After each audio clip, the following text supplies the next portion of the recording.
Binigay nga pala ni Berna sa akin ang nakuha niyang taba ng bangus. Sobrang sarap nga nito at napakalasa guys. Nagpunit na ako dyan guys ng ulo ng isda. Sobrang kasarap-sarap man talaga yan ang ulong isda. Ito nga yung guys ang mga kasamahan ng ating video noong naligo tayo guys. Naisipan nga ng aking isip na i-upload siya para hindi naman masaya ang effort ko sa kanya. Ay hindi kayo. At yan nga pala si Kalakbay guys, na busy siya ng pangunguha ng shells. At ito na nga pala guys ang karagatan. Sobrang ganda guys, sobrang tsamba rin ang ating pagligo dahil malinaw itong ating dagat.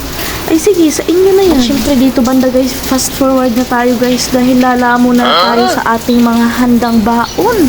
So ayun na nga guys, nagpunit na ako dyan guys ng ulo ng isda. Sobrang kasarap-sarap man talaga yan ang ulong isda guys dahil sobrang templado dahil andun rin yung mga lamas guys. At syempre isasawsaw na natin yung taba dyan guys sa sawsawan. Sobrang napakasarap din talaga guys. So tingnan nyo naman guys, hindi halata nagugutom na siya guys. At sa dito ang bandaha guys ay sobrang sarap na nga ng aming kain guys dahil nga sa sobrang sarap ng aming mga baon.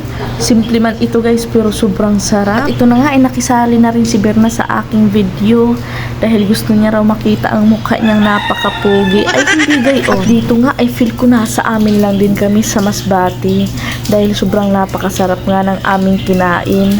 At mayroon din tayong lato-lato. Siyempre hindi mawawala yan lalo pag nasa probinsya tayo.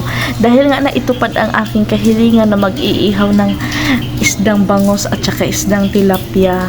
So ayan na nga mga idol dahil nga sa amin ay hindi nga kami makapag-ihaw dahil sa sobrang dami ng mga silingan baka tayo mapagalitan. Lalo na nga minsan ay maraming mga sinampay kaya nakakahiya na rin mag-ihaw. Baka mga mo'y inihaw na rin ang kanilang mga sinampay. At sapat nga ng video na ito mga idol, si Berna nga ay sobrang nag-i-enjoy sa pagkain dahil nga natikman niya na naman daw ang paborito niyang lato-lato sa buong buhay niya. At yun nga mga idol, sobrang nagpapasalamat din kami sa amin mga followers, likers at sa aming mga viewers at sa ating mga silent viewers dyan.